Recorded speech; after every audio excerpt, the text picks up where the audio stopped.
Alrighty guys, we're back for Devilish Moon, and this is a Lost Caverns of Ixalan Standard brew, and I'm Red Cat. Let's go over the deck, then hop right into some ranked, rockin' all four Devilish Valets. This is a 3-mana, 1/3 Devil Warrior, rockin' Trample, Haste, and Alliance. So, whenever another creature enters the battlefield under your control, double Devilish Valet's power until end of turn. As we know very well here on the channel, this gets out of hand very fast. And this time around, we're going to be pairing it with Anim Pakal. Now, this deck is splashing white specifically for this card and the mana base as well. So it's majority mono red, and then we got that splash of white. So for what reason? Anim Pakal, Thousandth Moon is a 3-mana, 1/2 legendary creature, human soldier. And whenever you attack with one or more non-gnome creatures, put a +1/+1 counter on Anim Pakal, then create X 1/1 colorless gnome artifact creature tokens that are tapped and attacking, where X is the number of +1/+1 counters on Anim Pakal. Nice, dude. A great way to just spam creatures onto the board, and of course, pairing just beautifully with Valet, which reminds me, guys, this was a patron suggestion. So thank you so much for the suggestion. It's definitely going to be a fun one. If anybody's interested in joining up that Patreon, there's a link in the description, of course. So, Anim Pakal was one of the reasons we splashed white in here, but also the mana base, guys. We got all four Restless Bivouacs. The Restless Sands have been doing wonders for me, man. There's a lot of Sunfall spam. So, Restless Bivouac is definitely going to come in handy, but also what you can do with Restless Bivouac is if you have Anim Pakal on the board as well, you can have Restless Bivouac's ability where it gets to, when it swings, you put a +1/+1 counter on target creature you control. You can totally put that counter on Anim Pakal before Anim's ability goes off, so you're getting extra tokens that way as well, so that'll be beautiful. Some stuff to help power up the Restless Bivouac. We have Sunken Citadel in here, also a great way to, splash that white. You probably play Sunken Citadel on white more often than not. We also have Mycosynth Garden. You can also use that Sunken Citadel's bottom ability for the Mycosynth Garden too. But what the heck's Mycosynth Garden doing in here? Well, I think it'll be pretty nice to copy Urabrask's Forge. You got 3 of these in here, so this is a 3-mana artifact. At the beginning of combat on your turn, you put an oil counter on the forge, then create X1 red Phyrexian Horror creature token with trample and haste, where X is the number of oil counters on Urabrask's forge. Sacrifice that token at the beginning of the next end step. So just free creatures spamming onto the board is always good in a Valet build, trust me. But then also, we do plan on wiping the board in this build sometimes, and when you're wiping your own board state too, it's always nice to have something that continues to generate value for you every turn. Going to be wiping that board with Burn Down the House, all 4 of them. 5 mana, sorcery speed. You get to choose one of these. You can either spam out 3 devils, which is really, really good in a Valet build, or you can just have it deal 5 damage to each creature and each Planeswalker. I think it's super key that it says Planeswalker on there too, because we've been running into a lot of different Planeswalker builds, man. So with all this token spam, might as well try out City on Fire again, huh? It's a 8-mana enchantment with Convoke, so our creatures can help cast this spell. If a source you control would deal damage to a permanent or player, it deals triple that damage instead. So sometimes it would totally be possible just to double Valet's power a few times, get it up to like 8 power. If you get that through with the City on Fire on the board, that's still 24 damage. So lots of a great explosive power packed into the build. The big issue, of course, is we don't have too much terrific removal in here. We really are relying heavily on the board wipe with Burn Down the House, but we do have some removal packed in, like Jaya Fiery Negotiator has this -2 here. So first of all, the 4 mana, 4 loyalty, legendary Planeswalker. I always say it, I think Jaya is super underplayed, man. It has a +1 where you get a 1/1 red monk creature token with prowess. So if you already have Jaya set up on the board, that is like another way to get free creatures on your board. If you have like Urabrask's Forge and Jaya already set up, and you drop a Valet and you go +1 on Jaya, double Valet's power, goes to your combat, Urabrask's Forge generates that creature, double Valet's power, right? Maybe you have Anim too. So like there's a lot of setup going on here, but a lot of really cool lines of play, right? So it has a -1 where exile the top 2 cards of your library, choose one of them. You may play that card this turn. Nice. Has a -2. Choose target creature and opponent controls. Whenever you attack this turn, Jaya deals damage equal to the number of attacking creatures to that creature. So since we're going wide anyways, that sounds really good, right? Easily, like, could I see swinging with 5 creatures to take out a Shieldred? Yeah, I actually could see that, but more often than not, when you are dealing with a Shieldred or other stuff that they might have on that board state, like a Glisa or something, if you're up against Golgari, then that's where the burn down the house comes into play, of course, right? Okay, let's look at the front of the build real quick. More ways to spam out creatures with Gleeful Demolition. So 1 mana, sorcery speed, destroy target artifact. Let's not forget that you can totally destroy the opponent's artifacts with this too. Sometimes I completely overlook that, and I just look at this as a token spamming card. But yeah, if you controlled that artifact, create 3 1/1 red Phyrexian Goblin creature tokens. So we have artifacts in here with indestructible, like Diamond Pickaxe. A 1 mana artifact equipment has indestructible, so if you do target it with the Gleeful Demolition, it won't destroy the Diamond Pickaxe, and you'll still get those tokens, which is really cool. I've been meaning to revisit this little combo for a while. I'm excited to try it in here with the Valet for sure. So, equipped creature gets +1/+1, and has, whenever this creature attacks, create a treasure token, so that helps with the splash of white, of course. The treasure tokens could go a long way as well. Any amount of ramp really does go a long way in a build like this, where it's a combo build that's relying heavily on getting set up on the board. So the equip cost is unfortunately 2, which might be a little steep sometimes. We have 3 Goldhounds in here too. The First Strike Menace is really easy to forget because it's like you kind of think of Goldhound as mana fixing in a build like this, or ramp, right?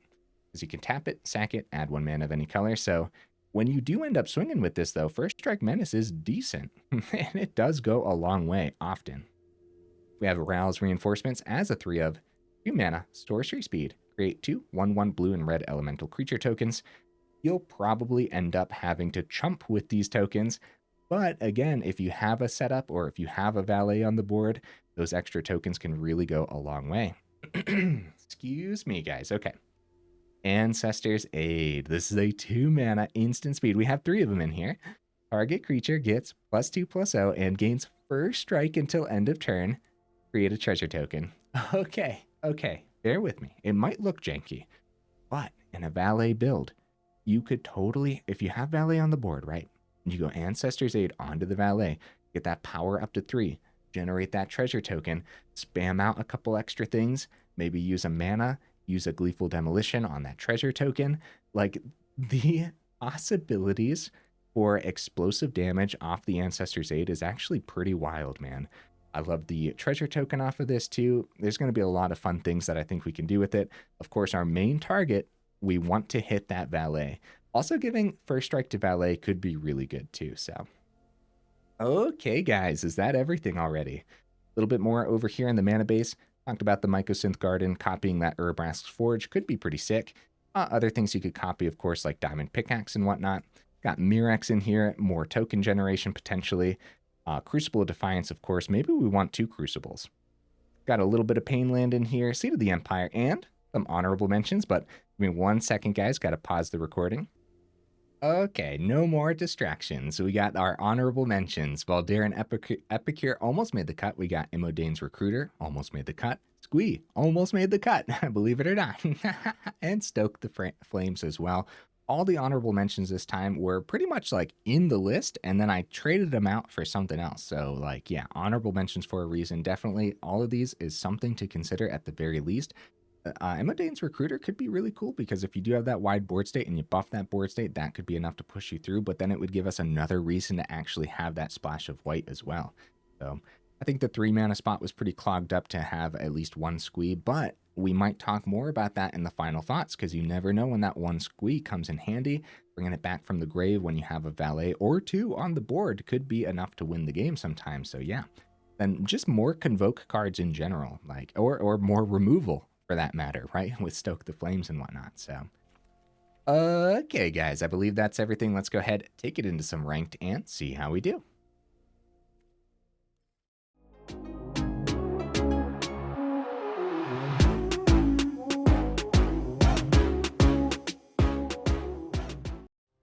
Okay, right into that first match. I was about to say what I usually say, like, hey, can we get right into that first match? But then I saw it at the bottom there.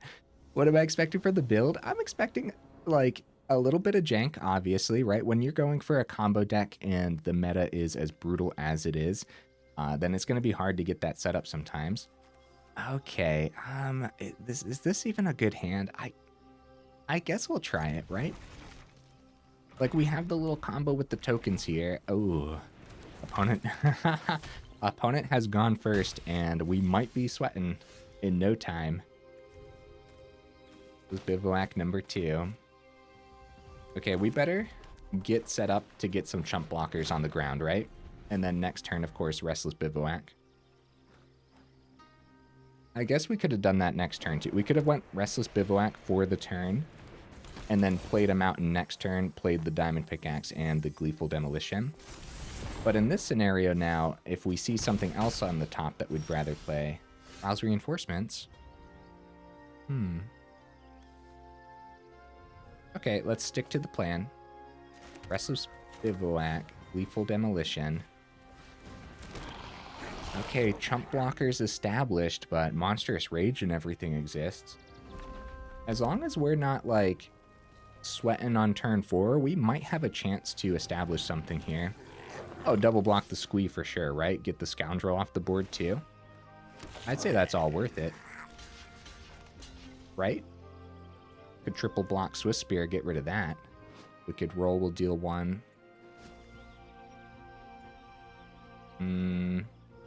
I think this is the block. Yeah, we want Squee off the board.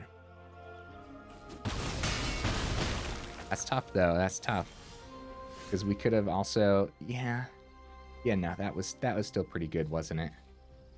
Diamond Pickaxe, okay. So we get the other Restless Bivouac down. And we drop the Rouse Reinforcements, more chump blockers.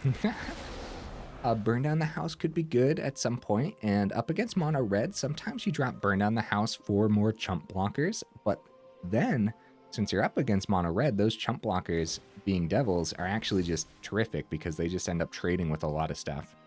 Or like pinging Phoenix Chick out of the air and whatnot. Okay, what do you guys suppose the mountain is? I'm attempting the double block on the Foundry because that could be a big problem. And hopefully it's nothing fancy here. But even so, if they play with fire a 1/1 to save the Foundry, that's a play with fire that's not hitting our face. Okay, monsters. Okay, they let the they let the Foundry die, but we're in trouble, man. Here's our turn 4. It's more land. That's not good. That's not good.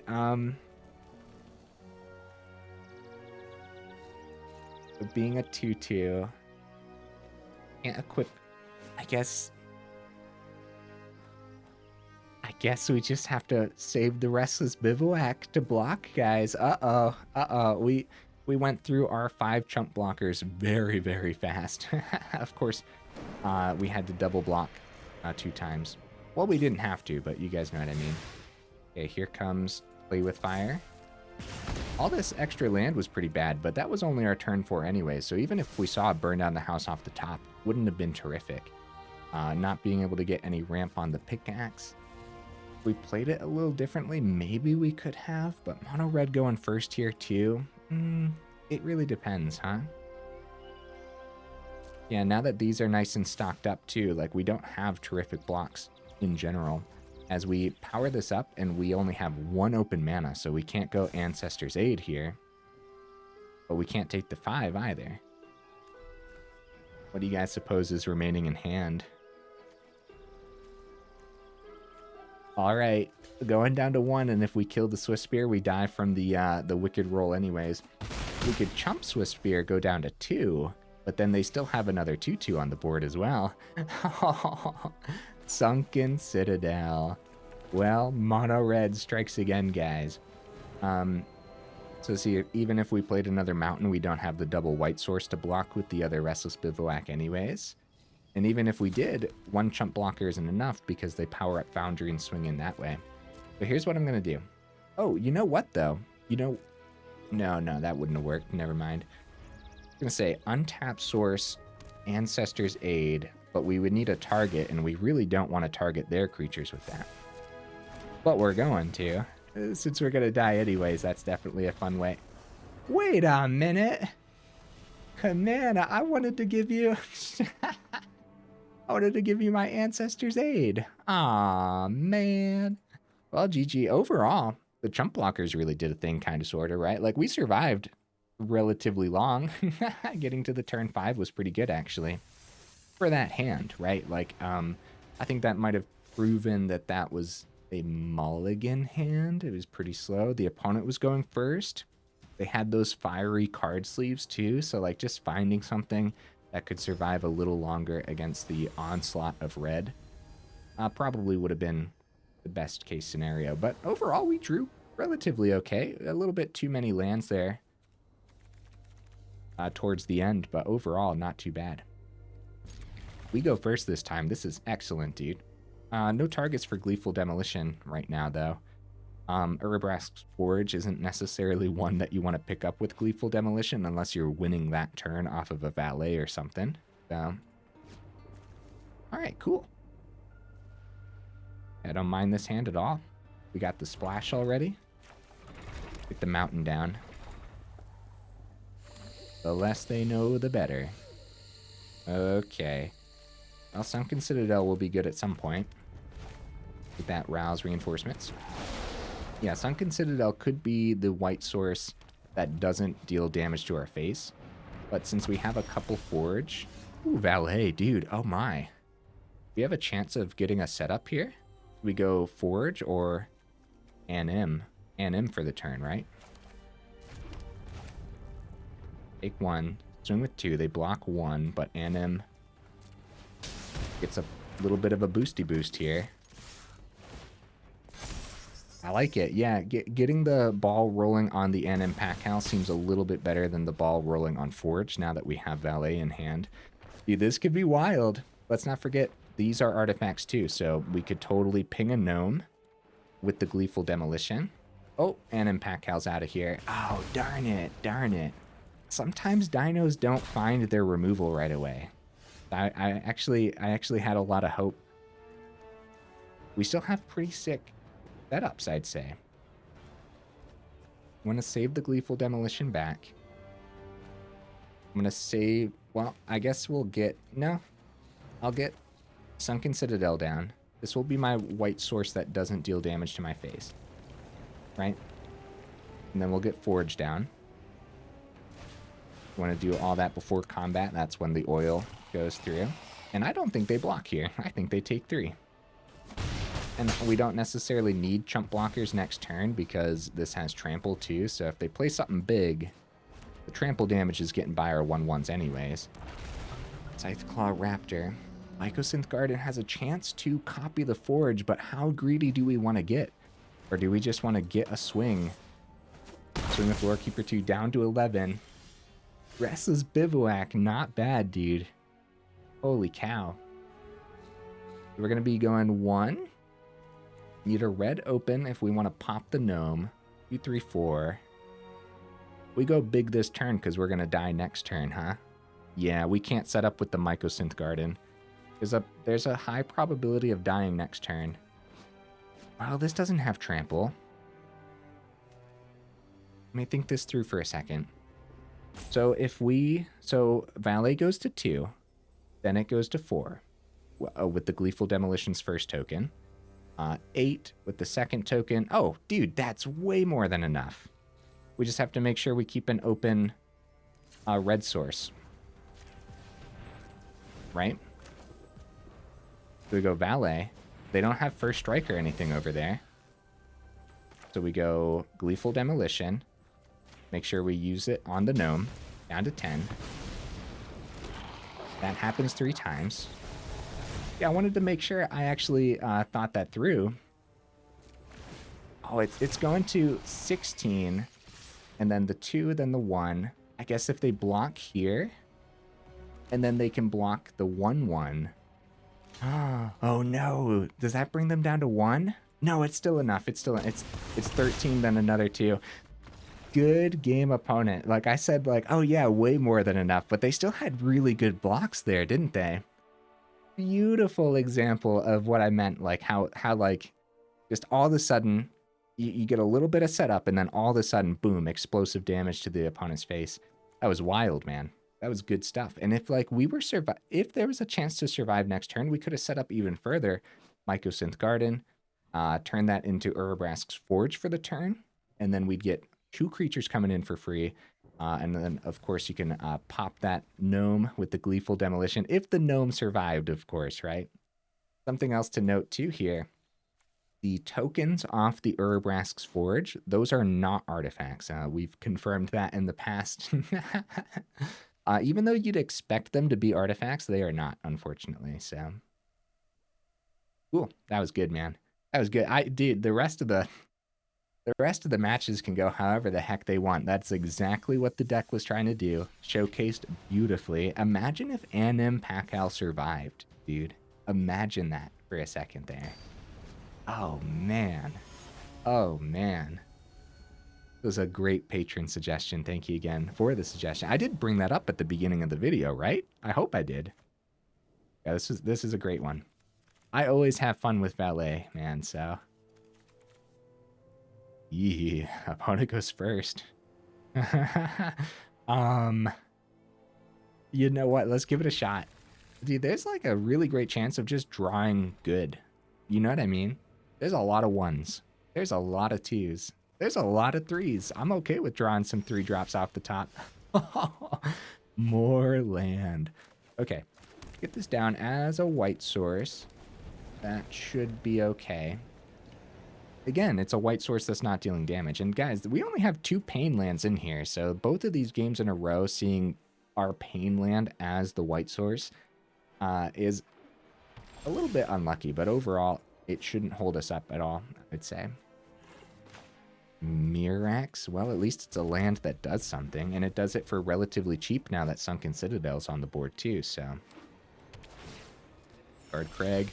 Might be up against like Boros Reanimator or something. More land. Oh crap, you know what I should have done? Nah, this is fine. Let's see if Valet survives. Let's see. You know what probably would have been better though? Instead of running this right into removal, was just Mirrex for the turn. Because yeah, it takes 3 and 1, but Citadel counts as 2. So we could have immediately done the Mirrex token. So we could have saved Valet in hand. More land? Dude, it's a good thing we have utility land packed in here, dude. Holy cow. Wait. Yeah, we've only drawn land. Oh, no. Okay. Well, this is going to be an uphill battle. Hey, no Wandering Emperor from the opponent. Arming Scoundrel. Oh, yeah. Boros Reanimator, probably. Although Volcanic Spite. Yeah, so last turn, guys, we definitely should have just done Mirrex, and then we would have done this a few times, and they would have picked up our first might, but still. Hey, there we go. There we go. There's something. That's good. Do we just go burn down the house, though, and start swinging? Probably. I guess I'll get... Does it matter? I guess I'll get Mycosynth Garden down. I wouldn't mind the ramp on the... Nah. I think it's like... I think we just have to swing every single turn, no matter what. Right? I hope so. Unfortunately, like, Sunfall cleans up the Devils without dealing any extra damage, so this might be a Sunfall-style build. We don't know what we're up against is the problem.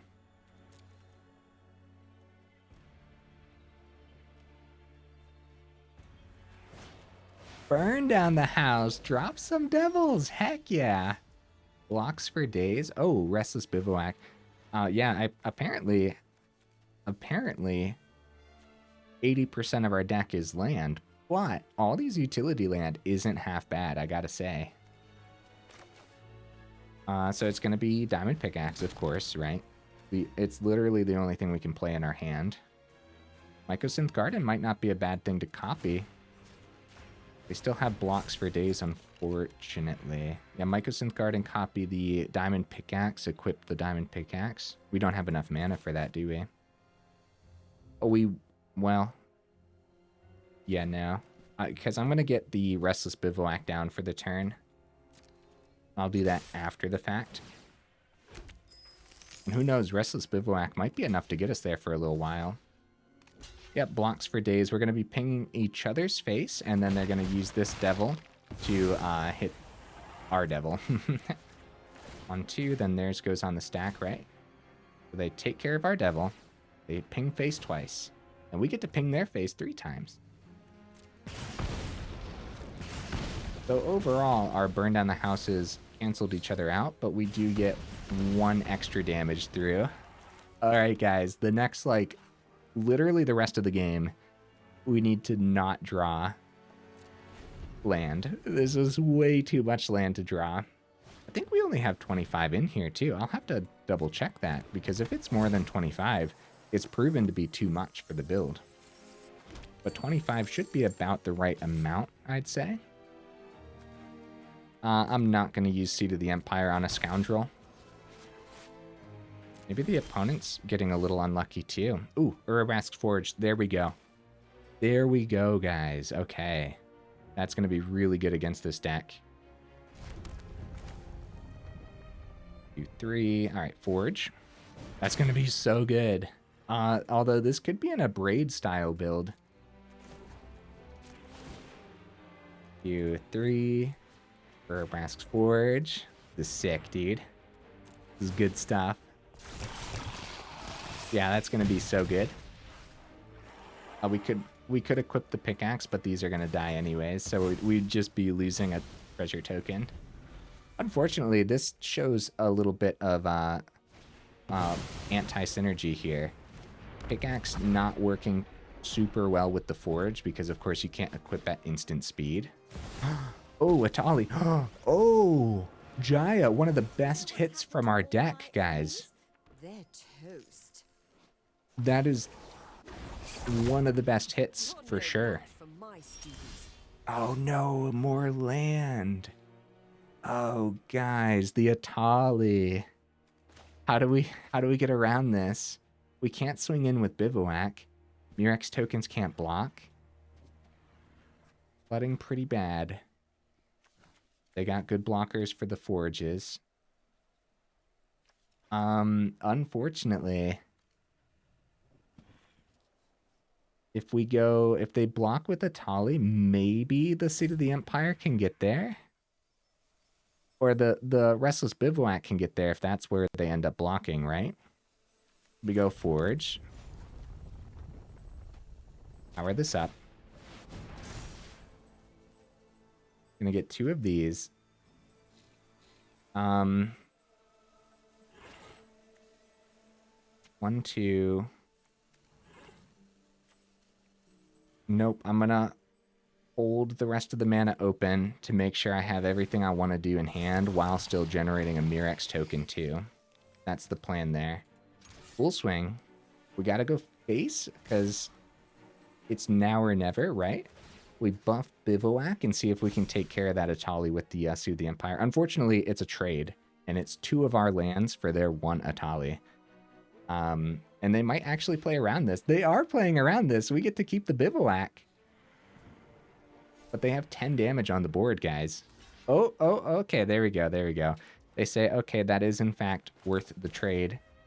Do not watch out for auto tapper, guys.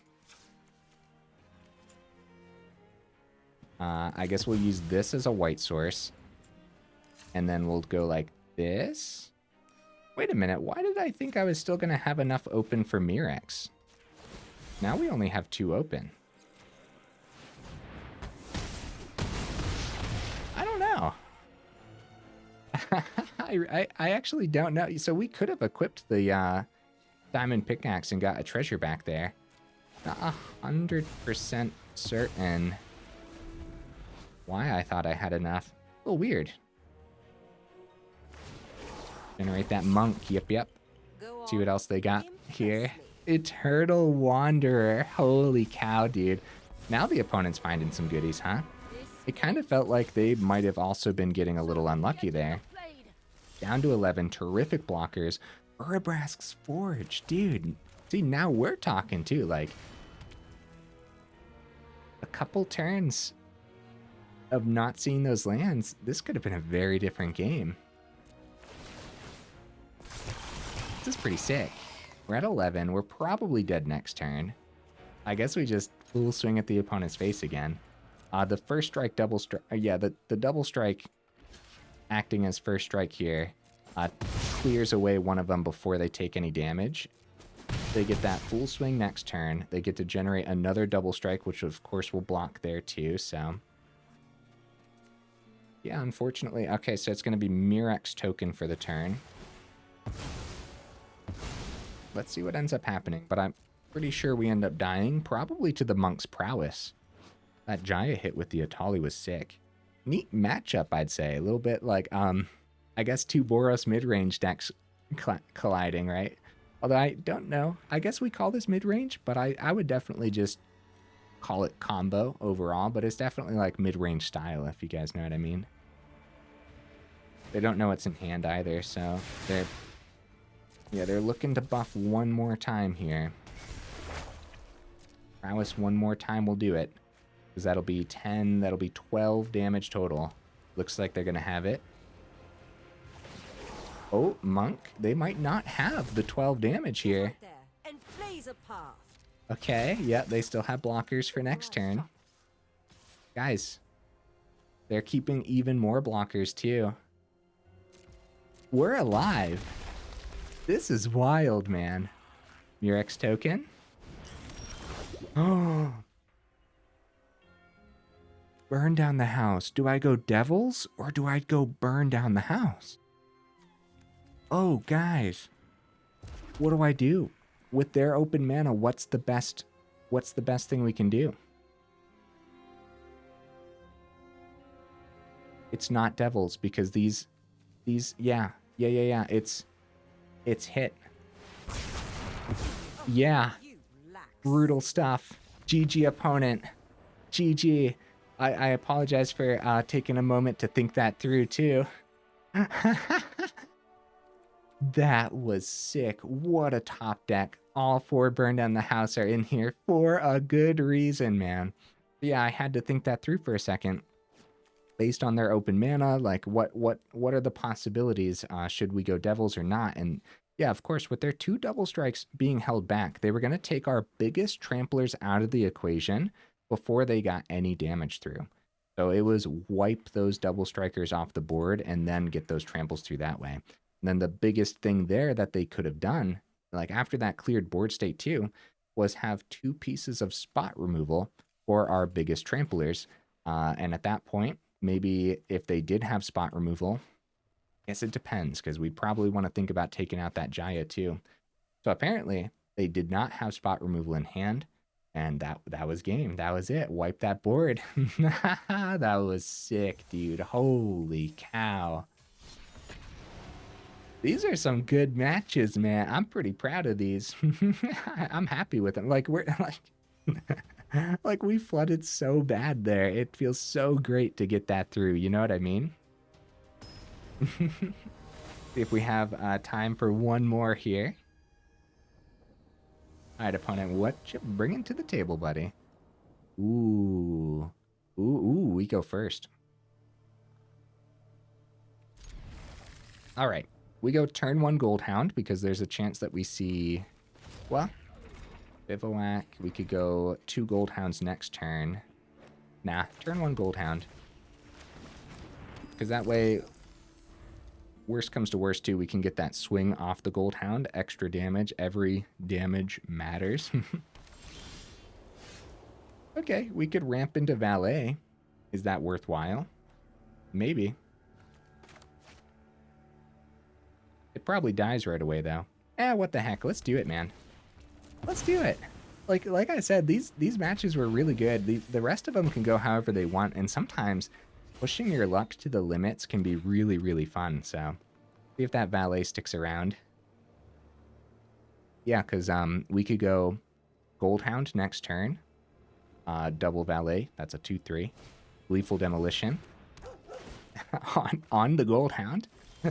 Oh, Anim Pakal. Oh my goodness. It's too bad this is a tap land though. But we just we go for it, right? It's 2 to 4 and 4 to 8.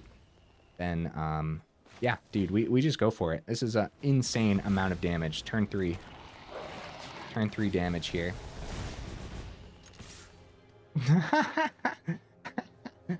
Oh my goodness, bro. They're taking it down to 3. And then Anim Pakal can come down next turn. I wonder... They must have removal for Valet. Yukai Naturalist, some life gain. That could really go a long way. And then it could be Ossification for 1 mana. Pick up the Valet. Yep, dude. Yeah, opponent's still in this. Opponent is still in this, guys. Because they gained the 2. We have... Wow. Okay, I guess we can make it so that way they don't gain the 2. Or...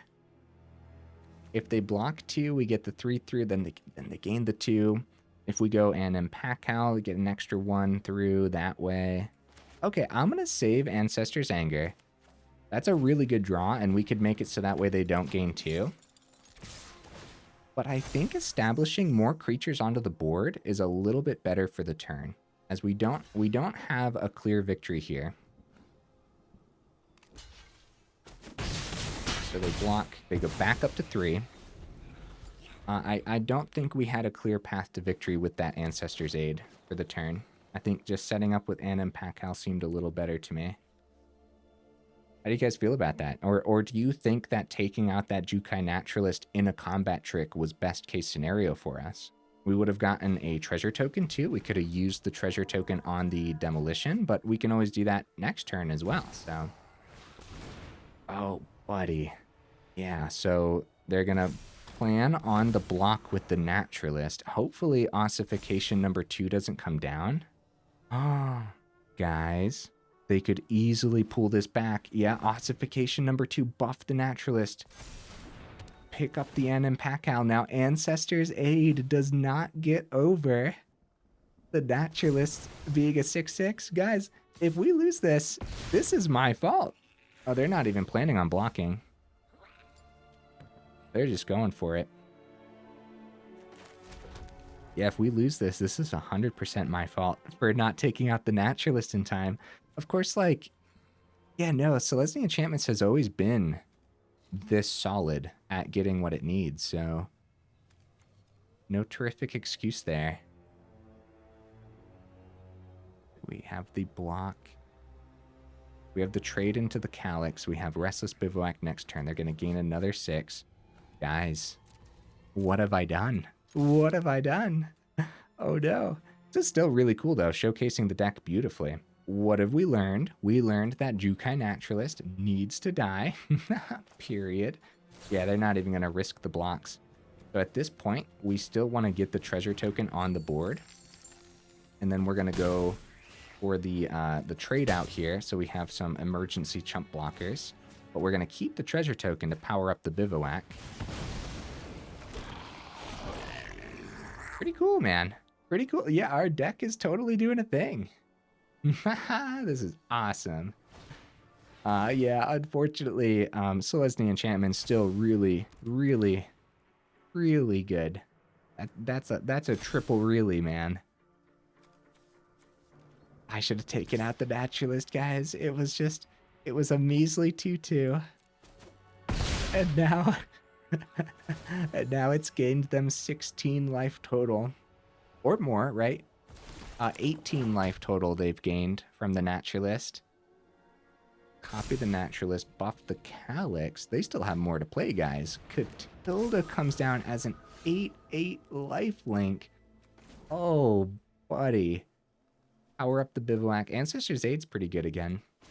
It's good. We drew pretty good this game, too. Yeah, guys, we're dead next turn. Either way, we don't have the mana for Ancestor's Aid this turn, and the Catilda was wild. They curved out really nicely. We would have gotten rid of the Naturalist, too. The Ossification wouldn't have been 1 mana, so they wouldn't have been able to play that on the same turn as Calyx as well. Yeah, dude, don't blame the deck. Blame me this time. Which is definitely... That's definitely a lot nicer than having to blame the deck, if you know what I mean, right? Like, I put a lot more work into building the decks than I do into playing, which I should try to, you know, spend an equal amount on both, but you know, it's nice when it comes down to me and not just the build being doo-doo. Guys, let's go ahead and go over the deck one more time, huh? This was sick. Got some quests done too. What's this one? Red and green. Oh, that's an easy one to get done. How fun was this? Smile from ear to ear while playing this deck, dude. Devilish Valet was awesome. You're gonna have to expect jank still, dude. The meta's wild. Really, really powerful cards packed into really, really powerful decks, and each deck has a crazy amount of synergy. Just like the meta can be really tough. That being said, this was so much fun that I do recommend this one. However, you still might, like, as far as jank goes, especially, like, you probably want to put it on the do not craft list. So if you have a lot of stuff to craft in here, then I can't recommend it because you're probably still going to lose more than 50% of the time. Yeah, probably. You might be able to push through, but it's still jank, you know what I mean? Even though we were able to get there with some really cool matches. And regardless of being fun, of course, you know, fun is always more important than winning or losing. But if you're spending wild cards on it, it might feel a little bad if you end up losing like 5 in a row. like as fun as it can be, it's still really nice to win. So I'd still put it on the do not craft. But if you have these cards, man, or maybe you're like one card off, then I recommend this. This was a freaking blast, dude. You might be able to pilot it better than me too. Burn Down the House, all 4 of them was awesome. Didn't get to see City on Fire today. How often would we have been able to cast this out easily? Not often, right? I think most of those games we had like no creatures. Oh, 25 land. Okay, yep. So we got a little unlucky with some of those floods. We flooded in like 2 of the games, right? But we ended up doing great overall. Yeah, the draws were just really solid. City on Fire could have come in handy against that last game, though. If we saw this against that Selesnya Enchantments, we did have a fair bit of creatures on the board, right? Tapping those creatures down, we probably would have only had 1 turn before we died. And then at that point, they're setting up with their lifelink too. So would City of Fire been enough? Triple damage on our 1/1s? Probably not. I don't think so. Not since if we set up with City on Fire, they were doing what they were doing, setting up with their lifelink, and then they dropped the Catilda too. I don't know. This, since we didn't see this today, and we had a ball without it, this could be one that you potentially trade out just for like more early spot removal, right? I could see that easily. 3 Urabrask Forge was awesome. We even got to see Mycosynth Garden copying that Forge, which was cool. Dude, the mana base, splash of white, bunch of utility lands, really good. Restless Bivouac was awesome. Seat of the Empire. Mirrex, Sunken Citadel, literally all of them. All of them came into play today. Oh, except for Crucible of Defiance. But trust me, that will come into play, especially in a Valet build. So, cool. The utility lands being epic in this build. Rouse Reinforcements, Gleeful Demolition. We even got to pair with that Diamond Pickaxe. I could see dropping down to 3 Diamond Pickaxe. Again, more like early removal will be good. I have a tendency to not play with enough removal. So that could be a thing that you do. I would have loved to see Ancestor's Aid do a little bit more today too. I could see dropping that to 2, but I actually do really like the 3 as well. And that could be a huge part of the explosion going through with the Valet. A lot of like really sick lines of play and combo setting, or setting up combos is what my brain was trying to say there. Jaya did a thing for the opponent. I could see dropping down to 1 Jaya too. Overall though, like all these changes are kind of situational based on what you have in your collection and also what you're seeing in the meta. Like maybe you're sitting there like, why is Red always telling me to go out more removal? I never see any decks that need removal. Like maybe, I doubt that, but maybe, yeah, your meta is just full of like control decks and the removal isn't going a long way and it would just be a lot better to just go as fast as possible. So that's possible. If you drop that 1 Jaya, technically Jaya is part of the removal of the deck again with that -2 too. So that's something else to think about. Yeah, guys, this was nice. This is a good time. I had a blast. Sounded like a broken record at this point, but Thank you again for the suggestion from the patron. Again, if you guys, hopefully I did mention this all at the beginning of the video. But yeah, if you guys are interested in joining that Patreon, there's a link in the description. That I always consider that like the main thing for the patrons is, of course, the suggestions, and then I prioritize the patron suggestions over all the other ones. That being said, I still look at other suggestions. I especially look at Discord suggestions, and then after that, I look at comment suggestions as well. And then also, while you're down there in the description, definitely check out that Discord link as well, since we brought up the Discord. If you made it this far into the video, for real, y'all are champions. I super duper appreciate you, and I will see you in the next video.